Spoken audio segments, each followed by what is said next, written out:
Hello students, आशा करते हैं कि आप सभी लोग अच्छे हैं। तो आज हम जो चैप्टर डिस्कस करेंगे वो है हमारा मोल कंसेप्ट।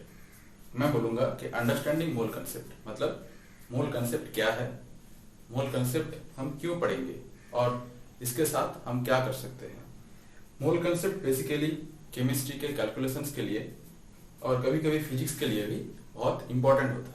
ठीक है, तो आप मोल क्या है पहले वो हम जान लेते हैं। ठीक है, तो एक ही वर्ड में, एक ही सेंटेंस में अगर हम बोलेंगे व्हाट इज मोल, तो मोल होगा हमारा Avogadro number of anything will be called one mole. Okay, तो हम लिखते हैं वो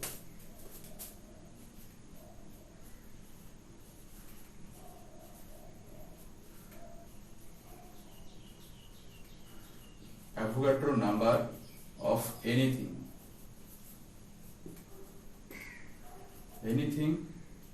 is called one mole। ठीक है, तो Avogadro number of anything is called one mole. तो एवोगाड्रो नंबर क्या है और कहां से आया है।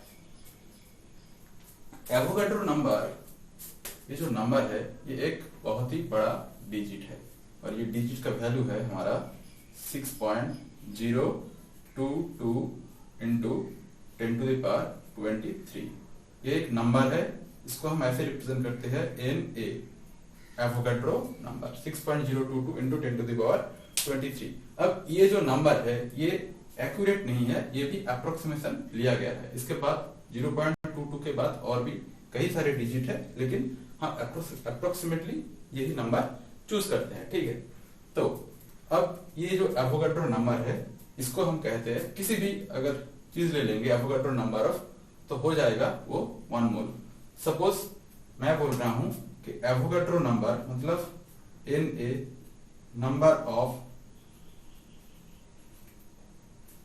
नंबर ऑफ बॉल्स, मतलब one mole of balls, one mole of balls. ठीक है,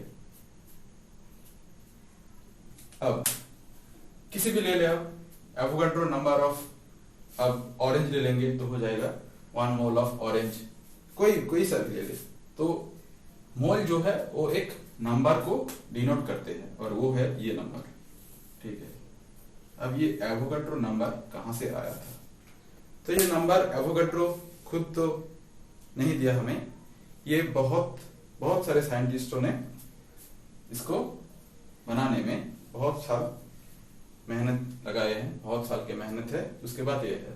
तो इसका हिस्ट्री आप गूगल कर सकते हैं। इसके पीछे बहुत सारे साइंटिस्ट है, उनमें है मूलिकान, रॉबर्ट ब्राउन, लॉसमेट, बहुत सारे साइंटिस्ट है। बहुत सालों के बाद ये नंबर आया है। ठीक है, ओके, तो ये तो था बॉल्स, ऑरेंजेस। अब एटम्स और मॉलिक्यूल्स के हम बारे में सोचते हैं। ठीक है, मतलब अगर हम बोलेंगे कि वन मोल ऑफ एटम, तो क्या होगा, तो होगा Avogadro number of atom 23 number of atoms. ठीक है, एवोगाड्रो नंबर ऑफ एटम्स। अच्छा, अब इस एटम को आप अगर रिप्लेस कर देंगे तो क्या हो जाएगा, वन मोल ऑफ एटम को अगर आप मॉलिक्यूल से रिप्रेजेंट करते हैं, वन मोल ऑफ मॉलिक्यूल मतलब कितना होता है, दिस नंबर ऑफ मॉलिक्यूल। ठीक है,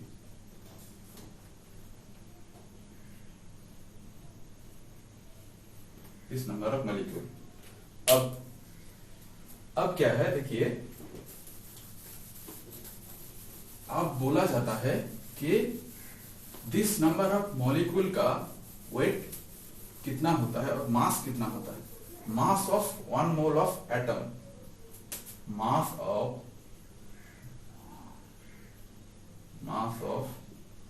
1 मोल ऑफ एटम, ठीक है। देखिए 1 मोल ऑफ एटम में कितना एटम है, Avogadro number. Mass of 1 mole of atom, इसी को हम कहेंगे atomic mass,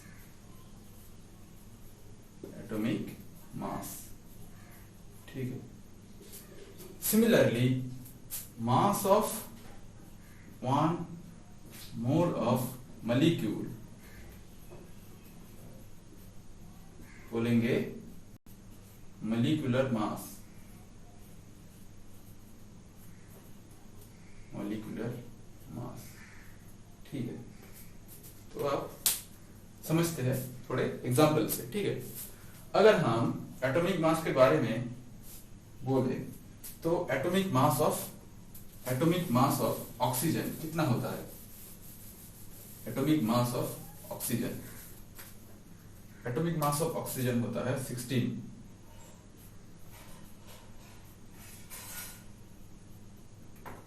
atomic mass of oxygen होता है 16 ग्राम पर मोल इनवर्स। मतलब mass of 1 mole of atom, oxygen का 1 मोल पर मोल में कितना ग्राम है, 16 ग्राम। तो इसी को हम कहेंगे एटॉमिक मास, ठीक है। अब एटॉमिक मास को अगर मॉलिक्यूलर मास से रिप्लेस करें तो क्या होता है, molecular mass, molecular mass of oxygen. अब देखिए ये जो एटॉमिक मास था ये था हमारा O, और अभी मॉलिक्यूल हो जाएगा तो हो जाएगा O2, तो इसका दुगना हो जाता है, ठीक है।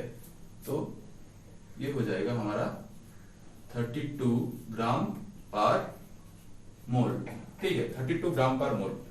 अब ये हमेशा ये दुगना होगा ऐसा नहीं भी हो सकता है कभी कभी, ठीक है। तो ऑक्सीजन के लिए, नाइट्रोजन के लिए, क्लोरीन के लिए, ये सब जो गैसेस है इसके लिए अब ये दुगना हो सकता है मॉलिक्यूलर मास एटॉमिक मास से।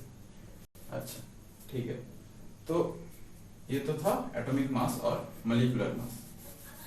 अब ये एवोगाड्रो नंबर का यूज कैसे होता है, देखिए केमिकल जो कैलकुलेशन होता है, जो रिएक्शन होता है, वो कैसे हो सकता है हम एक एग्जांपल से जान लेते हैं, ठीक है।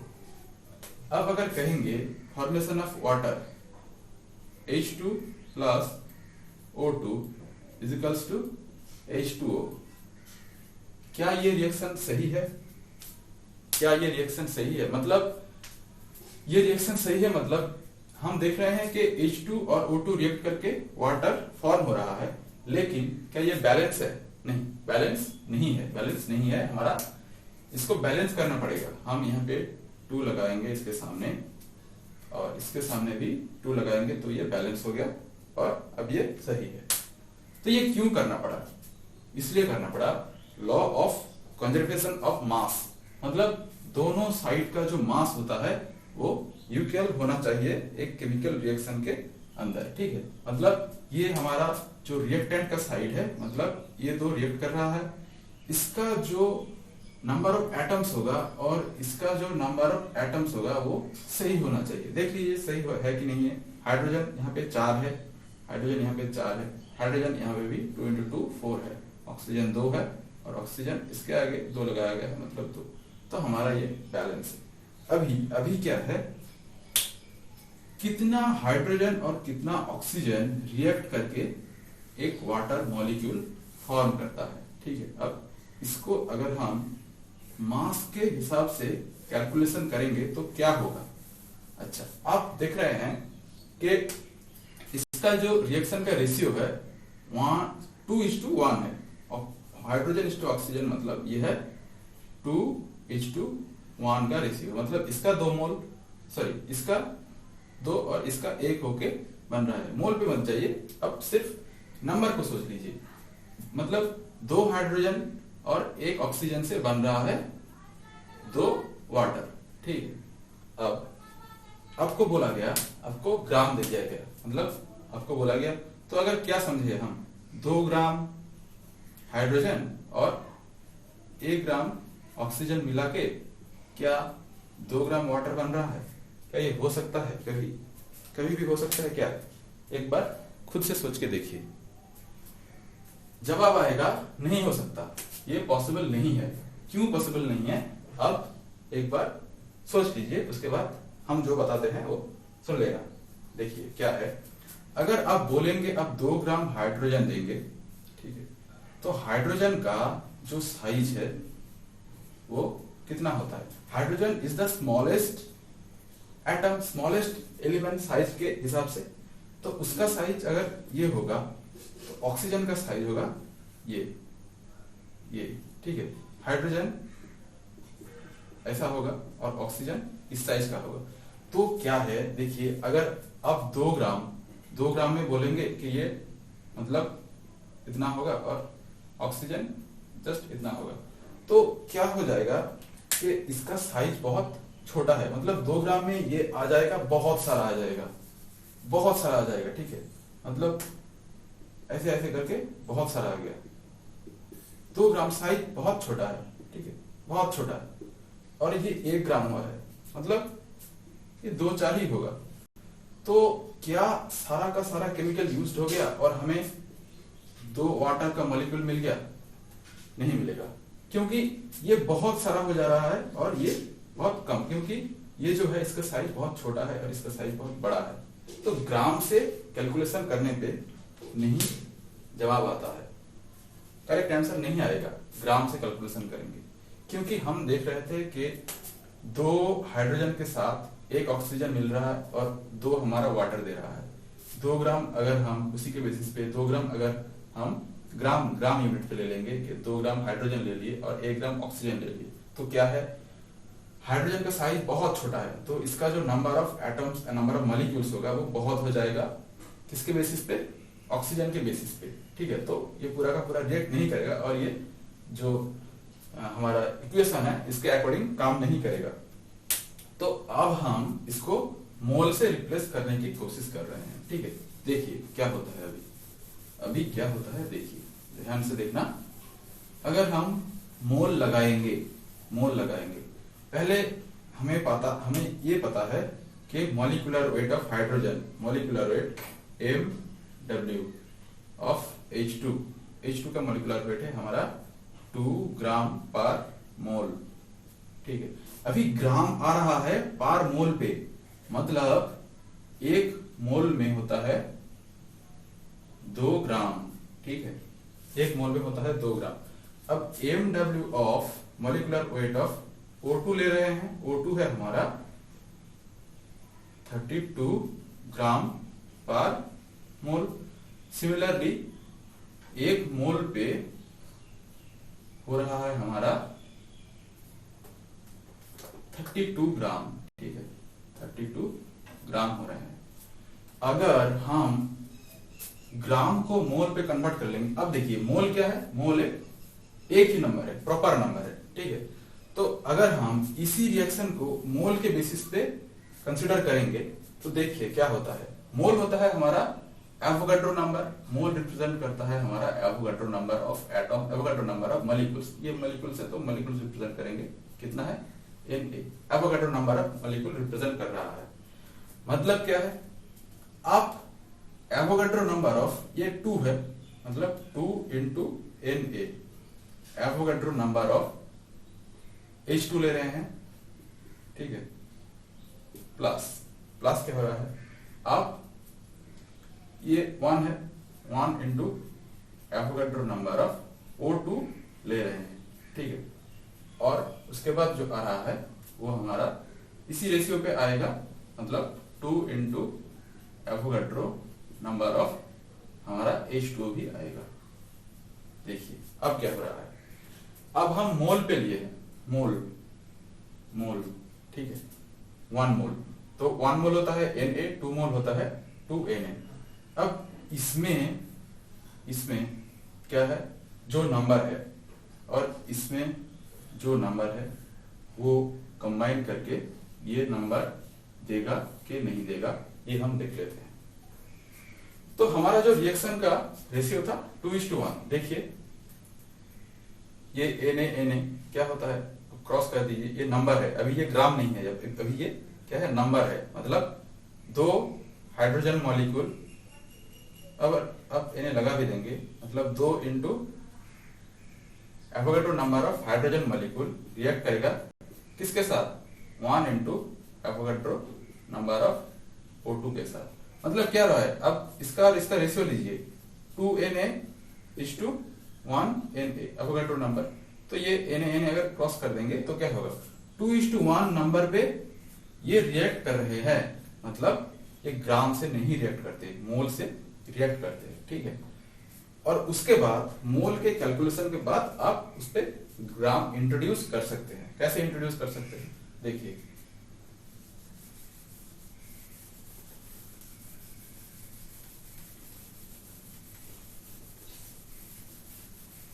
मोल से ग्राम पे कैसे कन्वर्ट करेंगे, तो हमने देख लिया कि ये मोल पे रिएक्ट करता है, मतलब ये 2 मोल है और ये 1 मोल है। अब 2 मोल का कितना ग्राम होता है, हमने देखा है MW ऑफ H2 होता है हमारा 2 ग्राम पर मोल, मतलब 1 मोल के 2 ग्राम। अब ये का कितना है, 2 मोल है, 2 मोल का कितना होगा, 2 मोल का होगा हमारा 4 ग्राम, मतलब ये हो रहा है 4 ग्राम H2, ठीक है। अब इसको लेते हैं तो क्या होता है, MW ऑफ ऑक्सीजन ले लेते हैं, ठीक है, O2 ऑक्सीजन लेते हैं, होता है हमारा 32 ग्राम पर मोल। अब 32 ग्राम पर मोल हो रहा है, मतलब 1 मोल का होता है 32 ग्राम, तो 1 मोल ही है 32, 4 ग्राम और 32 ग्राम रिएक्ट करेंगे, 32 ग्राम O2 रिएक्ट करेंगे तो ही हमारा क्या बनेगा, 2 मोल क्या बनेगा, वाटर बनेगा, 2 मोल वाटर बनेगा। और वाटर का अगर हम कैलकुलेशन करेंगे तो आएगा हमारा 2 इंटू 18, मतलब 36 ग्राम ऑफ वाटर बनेगा। यही होता है मोल का यूज, मतलब केमिकल कैलकुलेशन में हम क्या करते हैं, मोल का यूज करते हैं ग्राम के जगह, मतलब मास के जगह हम मोल यूज करते हैं, क्योंकि मोल एक नंबर को डिफाइन करता है, ठीक है, उससे गलती नहीं होगा हमारा। ओके, ये था हमारा मोल। इसके बाद आते हैं एक चीज, AMU atomic mass unit. Atomic mass unit क्या है, अब देखिए साइंटिस्टों ने क्या किया कि एटम का जो वेट होता है, एटम का जो मास होता है बहुत ही छोटा होता है, तो उसके लिए एक यूनिट डिफाइन किया और उसका नाम रखा गया कि एटॉमिक मास यूनिट, ठीक है, atomic mass unit.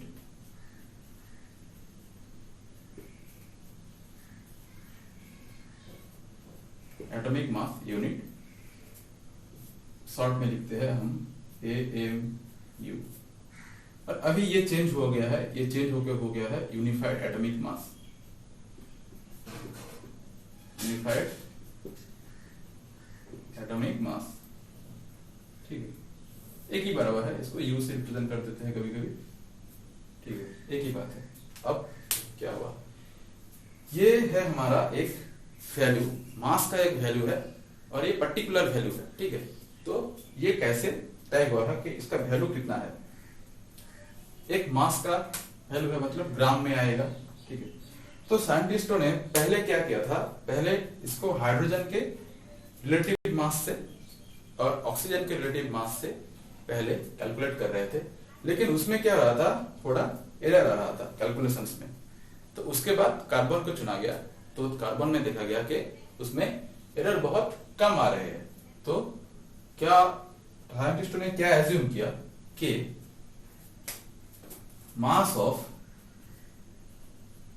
mass of one carbon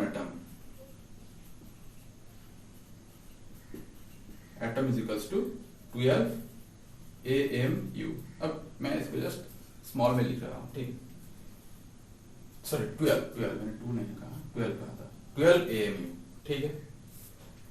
मतलब 12 AMU कार्बन का एक एटम है, ठीक है। कार्बन ये जो है कार्बन अब करेंगे C12, क्योंकि कार्बन का और भी आइसोटोप होता है C12। वन कार्बन एटम का जो मास है साइंटिस्टों ने एज्यूम किया कि 12 AMU है एक कार्बन एटम का। तो अगर हम घुमा के लिखेंगे 12 AMU equals to mass of one C12 atom, होगा कि नहीं होगा? बस घुमा के लिखते हैं हम, ठीक है, लाइन को घुमा दे। अब एक AMU का निकाल रहे हैं, एक AMU का कितना होगा? 1/12 C12 एटम हुआ ना, mass of 1/12 of carbon atom 1 AMU का। और यही आपको डेफिनेशन में भी दिखेगा, ठीक है, ये डेफिनेशन है। अब इसका मास कितना है ये हम मेजर करेंगे, ठीक है। तो ऊपर का जो है मिटा दे रहे हैं, इसका मास कितना होगा, ठीक है, वो हम अभी कैलकुलेट करेंगे। 1 AMU मतलब 1/12 the mass of 1 carbon atom, ठीक है। तो अभी देखिए, हमें पता है कि एटॉमिक मास होता है कार्बन का, atomic mass, carbon atomic mass होता है, एटॉमिक मास होता है 12 ग्राम पर मोल है। अभी क्या है? 12 ग्राम पर मोल मतलब क्या है? एक मोल में 12 ग्राम, एक मोल में 12 ग्राम। और मोल किसको रिप्रेजेंट करता है? एवोगाड्रो नंबर को। मतलब Avogadro number 6.022 into 10⁻23 number 23 number of carbon atom हो रहा है हमारा 12 ग्राम, ठीक। बस यहीं तक तो ठीक है। अब क्या हो रहा है? तो हम एक कार्बन एटम का कितना होगा, इतना कार्बन एटम का हो रहा है हमारा 12 ग्राम। अब हम निकाल रहे हैं एक कार्बन एटम का 1 नंबर ऑफ, मतलब एक कार्बन एटम का कितना होगा 12 यही नंबर 6.022 इंटू 10⁻23। एक कार्बन एटम का मास होगा, एक कार्बन एटम का मास होगा 12 ग्राम, ठीक है। अभी यहाँ पे क्या बोला गया? मैंने यहाँ पे लाइन मिटा दिया, तो इसमें जो था 1 AMU का था, 12 AMU का था पहले, और उसके बाद हम 1 निकाले थे। 12 AMU का था, उसके बाद हम 12 AMU और 1 AMU का निकाला था, 1/12 था कार्बन एटम, ठीक है। तो ये है हमारा AMU। अब इसके साथ हम अभी रिलेट करेंगे। कैसे रिलेट करेंगे देखिए, एक कार्बन एटम का मास क्या है? इतना ग्राम है, ठीक है। अब यहां पे बोला गया 1 AMU equals to 1/12 mass of C12 का एक एटम का, ठीक है। मास ऑफ, ये था मास ऑफ, ये जो था हमारा mass of 1/12 of carbon, 1 carbon, ठीक है। तो 1 कार्बन एटम का मास कितना निकला हमारा? ये निकला। तो इसको हम रिप्लेस करेंगे, ठीक है। तो हम अगर रिप्लेस करेंगे तो यहाँ पे हम रिप्लेस कर रहे हैं, क्या है 1/12 तो था, उसके बाद क्या आ रहा है देख रहे हैं, 1/12 ऐसे था, ठीक है। उसके बाद अगर हम लिखेंगे, ये लिख रहे हैं 1 AMU का लिख रहे हैं, 1 AMU का लिख रहे हैं, ठीक है। 1/12 इंटू क्या है 12 डिवाइडेड बाई 6.022 इंटू 10⁻23, ये है ग्राम, ग्राम था यहाँ 12 से 12 क्रॉस हो जाएगा तो निकलेगा क्या 1/6.022 इंटू 10⁻23 ग्राम। एक AMU, 1 AMU का मतलब हुआ है अभी 1 AMU, ये हुआ, ठीक है।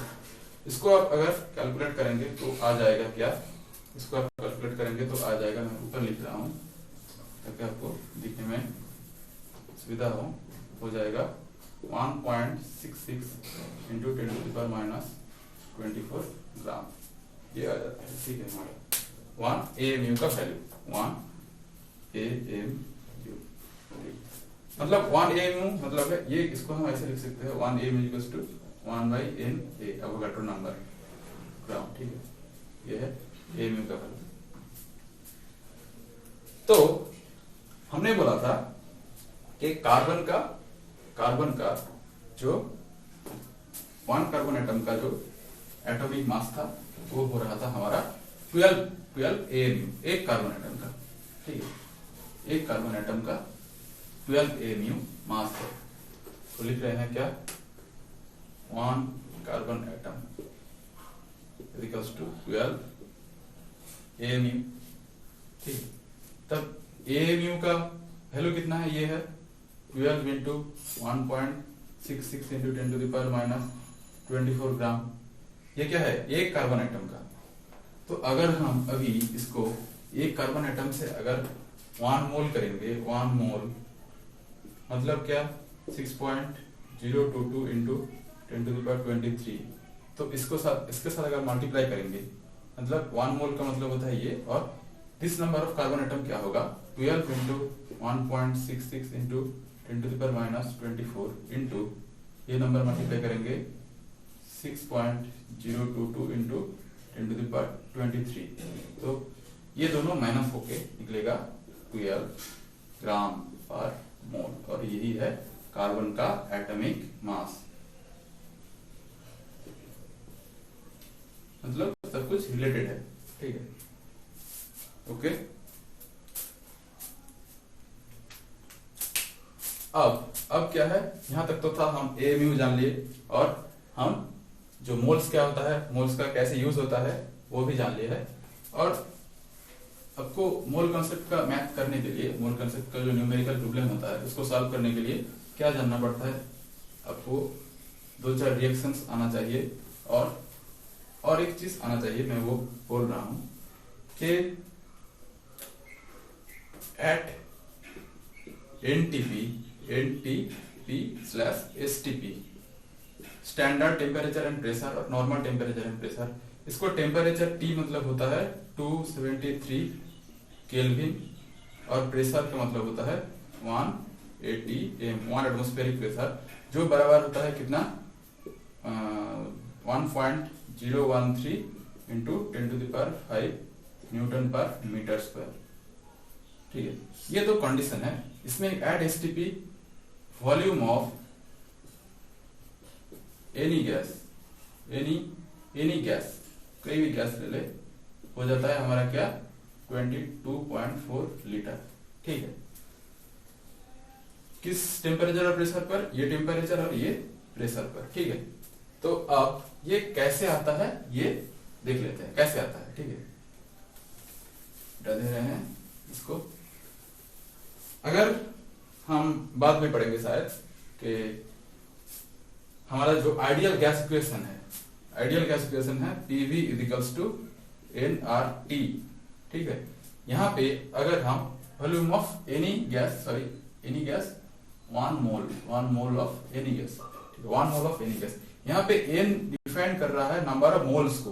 अगर इसको आप अगर 1 कर देंगे तो यहाँ पे क्या आता है वॉल्यूम वो कैलकुलेट कर लेते हैं। इसको अगर हम n equals to 1, P pressure, V volume, R है यूनिवर्सल गैस कांस्टेंट, R का वैल्यू यहाँ पे हम लीटर में ले लेंगे। लीटर में होता है हमारा 0.0821 litre ATM kelvin inverse mole inverse, ये होता है हमारा R का यूनिट लीटर एटमॉस्फेयर में, ठीक है। तो अगर हम V को कैलकुलेट करेंगे, मतलब वॉल्यूम को कैलकुलेट करेंगे, तो क्या होगा RT बाई P R का वैल्यू है 0.0821 इंटू T का वैल्यू है 273 डिवाइडेड बाय क्या है हमारा P प्रेशर है 180 है। तो इसका जो वैल्यू आता है हमारा 22.4 लीटर के आसपास। वही मैं बोल रहा था कि अगर आप किसी भी गैस ले लेंगे और n = 1 पुट कर देंगे तो वैल्यू आ जाएगा हमारा 22.4 लीटर। ये आपको याद रखना पड़ेगा मोल कंसेप्ट के कोई भी प्रॉब्लम सॉल्व करने के लिए गैस रिएक्शन होगा तो। ठीक है, ओके।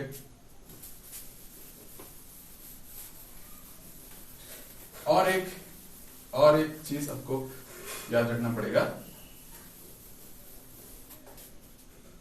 बॉयल्स लॉ और चार्ल्स लॉ के जो कॉम्बाइंड जो हमारा इक्वेशन आता है, मतलब P1 V1 by T1 = P2 V2 by T2। ठीक है, ये मतलब एक कंडीशन है, आप एक गैस ले रहे हैं, उसका पहला प्रेशर है P1, वॉल्यूम है V1 और टेम्परेचर है T1। वही गैस दूसरा कंडीशन में क्या बोल रहा है, वही गैस उसका प्रेशर हो रहा है हमारा P1, वॉल्यूम हो रहा है, सॉरी P1 अभी नहीं, ये 2 होगा, P2 V2 वॉल्यूम और T2 हो जाएगा टेम्परेचर। और ये जो T है ये हमेशा केल्विन में लिखा जाएगा, मतलब कैपिटल T मतलब केल्विन, एब्सोल्यूट स्केल। और एक हमारा काम आएगा m = 2D, मतलब molecular weight = 2 into vapour density. बस इतना ही, इससे हमारा काम चल जाएगा। कोई भी हमारा अगर प्रॉब्लम आएगा मोल कंसेप्ट का तो इससे काम चल जाएगा। तो इतना ही आज के लिए, ओके, थैंक यू।